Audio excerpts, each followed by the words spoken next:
to notice about a lock is that even though boats can move through in both directions, water only moves through in one. The lock always fills from the upper canal and always drains to the lower canal. This is because gravity, hopefully that's obvious, but it's important to realize that even though we're not using pumps, the energy required to raise and lower boats through a lock isn't necessarily free. Each time the lock is operated, you lose a lock full of water downstream.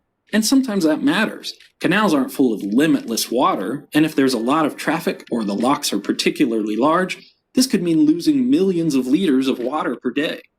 On large rivers, it's usually not enough to worry about, but in some cases this could cause a canal or reservoir to go completely dry.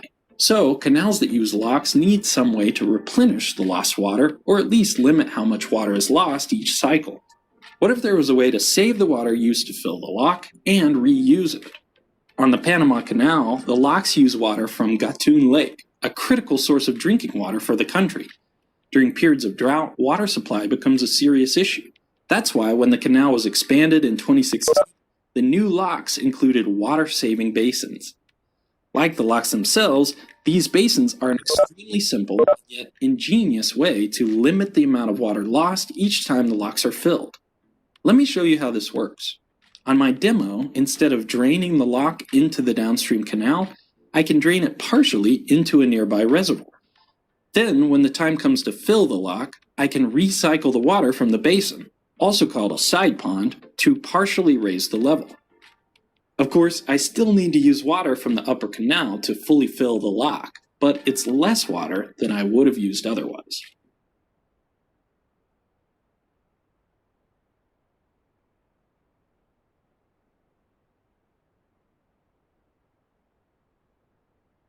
If the water-saving basin is the same area as the lock, you can save exactly 1/3 of the water. The reason, again, is gravity. Water doesn't flow uphill, it always has to be going down. To be able to save water, you need a volume within the lock for it to come from, a lower volume for it to drain and wait in the side pond, and finally an even lower volume within the lock for the saved water to go. That means the best you can do with a single basin is to save 1/3 of the water that would otherwise be lost. But it's possible to do better than this. One option is to have the water-saving basins have a larger area. Imagine an infinitely large basin so that no matter how much water drains into it, its level never rises. In this case, you could drain the upper half of the volume of the lock into the side pond, and then use that water to fill the lower half of the lock on the way up. So the area of the basin is important, with the larger area providing a greater water-saving benefit. The other way we can do better is to have more basins. Notice on the diagram that the bottom 2 volume divisions are lost each cycle. When the lock drains, each volume division moves from the lock to the side pond 1 division below, except for the bottom 2 divisions which are lost downstream. That water can't be stored in a side pond because the pond would have to be at or below the bottom of the lock. And when the lock is filled, each side pond fills the volume of the lock again 1 division lower. The top 2 divisions can't be filled from a side pond, so they're filled from the upper canal. It's pretty easy to see why more basins equals smaller divisions, and why that equals less water lost each cycle. Of course, for both the number of ponds and their area, there are practical limitations like how much land is available and the expense of all that plumbing. So you have to balance the value of saving the water in the locks versus the capital and ongoing expenses of constructing and operating these basins. That's made a lot easier with a pretty simple formula to calculate the ratio of how much water is used with side ponds versus without them. The new locks at the Panama Canal each use 3 basins, which are about the same area as the locks themselves. Plugging in 3 for the number of basins and 1 for the lock-to-basin area ratio, you can see that the new locks use only 40% of the water that would be required to operate without the basins. That's pretty impressive, and definitely seems worth the cost of the basins. But it's not the only example of this. Another lock in Hanover, Germany has 10 basins, reducing the lost water by about 3/4, although the tanks are underground so they're harder to see.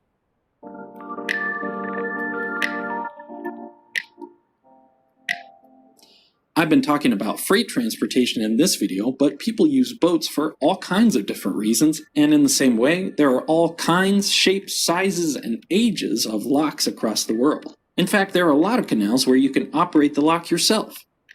They're also not the only way to move a boat up or down, but that's a topic for another video. Next time you see a lock, consider where the water comes from, and keep an eye out for side ponds that help save a little or a lot of it for the next time. Hey, very quickly I just want to say this video was supported by viewers like you through Patreon. YouTube's not a full-time gig for me, and there are quite a few costs that go into these videos, from materials, digital assets. We call the entire lecture.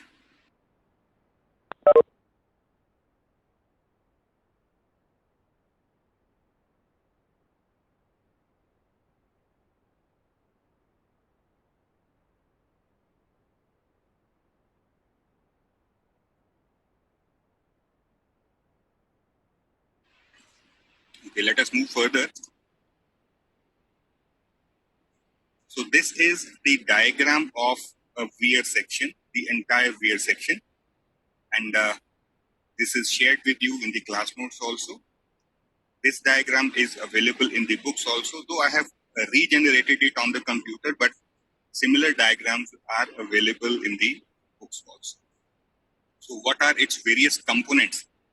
So it is very clearly written over here that this particular trapezoidal section is the weir wall. So this is the cross section of the weir wall. So weir wall is running perpendicular to the screen. Okay, and on top of the weir wall, we have provided crest shutter. So this is the crest shutter, and you can see that weir wall is of more height than the crest shutter. That means most of the storage that is obtained in the upstream side, that is due to weir wall, and some storage can be increased further by installing the crest shutter. So these crest shutters can be removed also. So when you install these crest shutters, then the storage can be increased up to this level.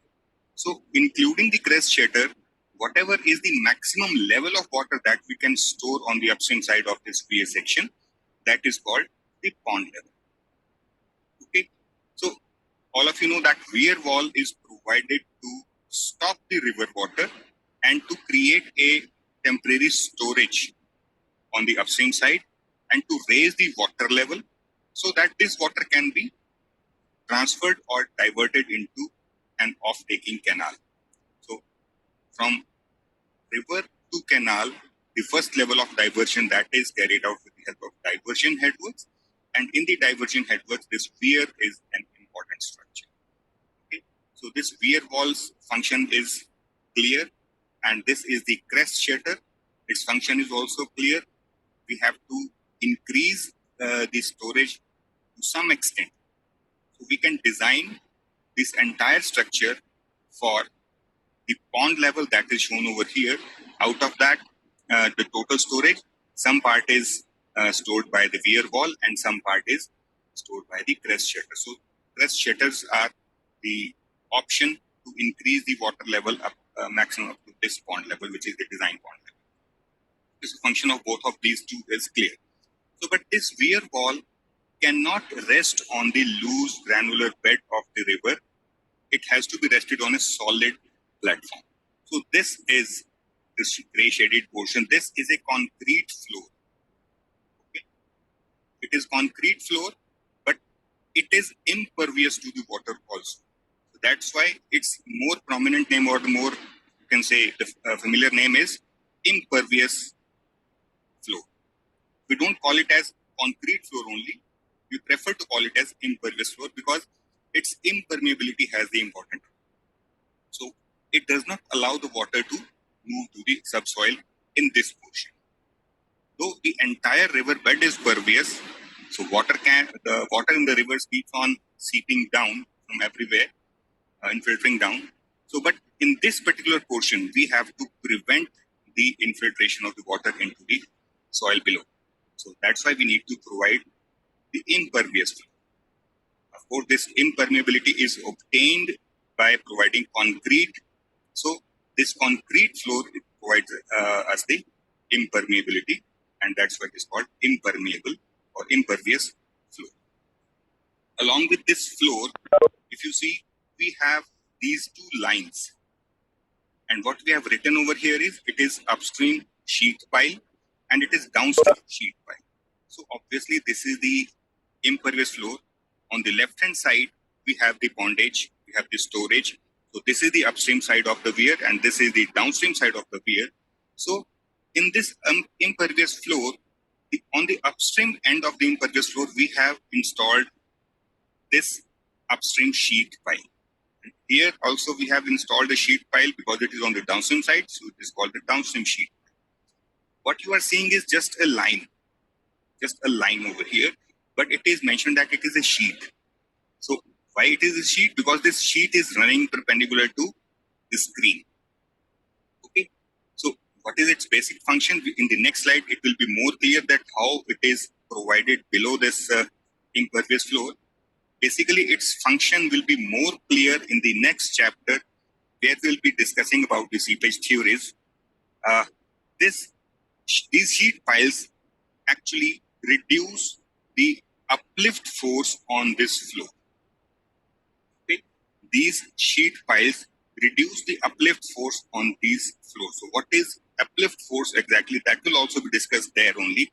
But for the time being, let us understand that the water that seeps from the bed on the upstream side, that not only goes vertically downward as percolation. In the previous semester, we have discussed the difference between infiltration, percolation, and seepage.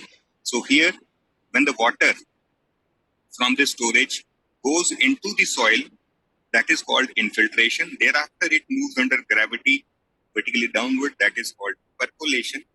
But what you see is on the left hand side of this weir wall, we have this much depth of water from this floor level to the pond level. So this much depth of water is available.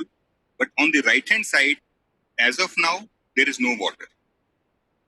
But if more water will be coming, after that, this pond level, the water level will cross this pond level, design pond level, and it will go above that, and some overflow from above this weir wall and shutter, that will be observed. In that case, you will have the flow in the downstream direction also. But definitely there is a difference between water levels on upstream as well as on the downstream side of this weir wall. Okay, so in this particular situation, when there is no overflow, so water is stored up to the top of this crest shutter and it is maintained up to this pond level, and there is no water on the downstream side. So larger the water depth, more will be the pressure exerted on the bed of this floor, on this block protection launching apron, and here the river bed also. So more pressure will be exerted on the river bed.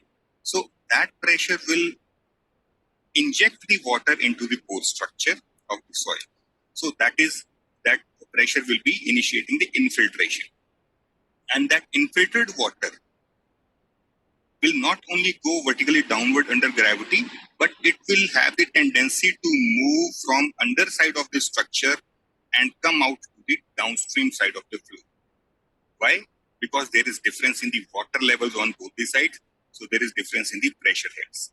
So while after entering into the pore structure, that means after the infiltration, the infiltrated water will have the tendency to move from this high pressure area to this low pressure area, that is zero pressure over here. So high pressure to low pressure, the movement of water inside the soil's pore structure, that is called seepage. Okay, so that seeping water, here the pressure is very high, and at the downstream end the pressure is zero. And in between, everywhere, the pressure will be reducing from a high value to a zero value. So in between, it will be a non-zero value. In between, the water will be at a pressure which is non-zero, but it will be less than the initial pressure, but it will definitely be more than zero. So whatever pressure is there at any point, so that pressure is exerted equally in all the direction. So in the vertical direction, it will try to lift this structure upward. That's why it is called uplift pressure. Okay. So this much explanation of uplift pressure is sufficient as of now. So that uplift pressure tries to lift this floor up. So this floor has to resist the uplift pressure by its own weight if it is a gravity weir, or we have to provide the reinforcement also here so that the uplift pressure can be resisted by the cantilever action of this beam, of this floor slab. Okay. So these sheet piles increase the passage of the seeping water, increase the length of the passage of the seeping water, thereby reducing the uplift pressure that acts on this flow. So these upstream and downstream sheet piles, on one hand, they reduce the uplift pressure, but there is another function also. When the river bed on upstream as well as on the downstream side goes down because of this covering action of water during floods, so going down of the river bed may cause hanging up of these structures in the air, in the middle of the air, so they cannot hang on in the air, so they will be definitely settling down. Okay, so this is a flexible portion, so settling of this portion will not endanger the weir wall itself, but this portion is a rigid one. If the soil is removed from the underside, let us assume there is no sheet pile as of now. Okay, if sheet pile is not provided, then the bed level will go down in this area and it will remove the sediment or the soil from underside of this bed also. So this much portion of the floor will be hanging in the air and it will be cracking down. It will be trying to deflect down, so cracks may appear on the floor. So any crack on the hydraulic structure, that means failure of the hydraulic structure. So we need to prevent this type of failure. So scouring, the damage due to scouring is also prevented by installing these sheet piles. Okay, so sheet piles have dual function to reduce the uplift pressure on the floor, on this floor, and to reduce the damage due to scouring. Okay, so all these components are clear as of now. Remaining components are on the upstream side, we have block protection and launching apron. On the downstream side, we have an arrangement similar to that of block protection, but it is called inverted filter and followed by the launching apron again. Okay, so these block protection and the inverted filters, they are apparently same, with the difference that here you are seeing no gap between these blocks and the bottom layer. Here you are seeing some gaps between them. It is the only difference. But in general, when we are going to provide it, we are going to provide it this bottom layer in the form of gravel bed, and on the top of it, closely spaced concrete blocks. That means with no gap while stacking them. So no gap is left in between them, but they are not joined with the mortar. They are loosely placed only. So these are the blocks which are placed just adjacent to each other. But on the downstream side, similar blocks are placed with some gap in between. And here also, it is not the gravel bed only. It is the material in which the grading of the material is provided in the form of an inverted filter. So in a sand filter, if you want to filter the water and you want to create a sand filter, so what you do?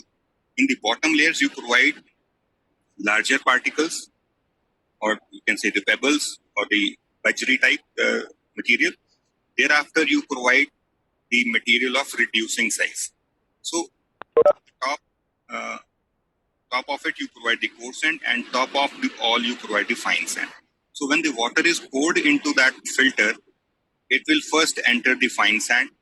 It will move down the coarse sand, then further to the larger particles or aggregates.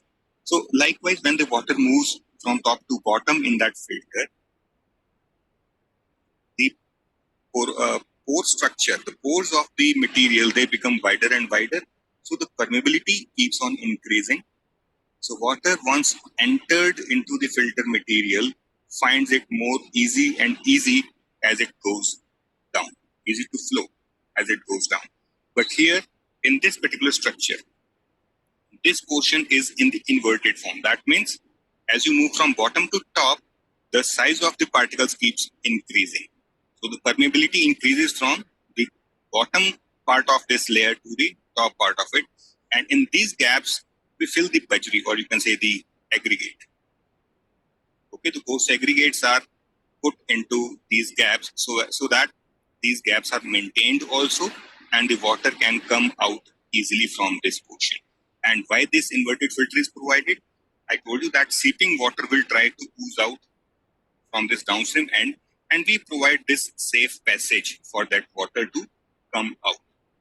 We don't want that this water should come out from here. We provide this passage here also immediately on the downstream side of the floor, so that water can easily come out from this portion and move to the downstream side.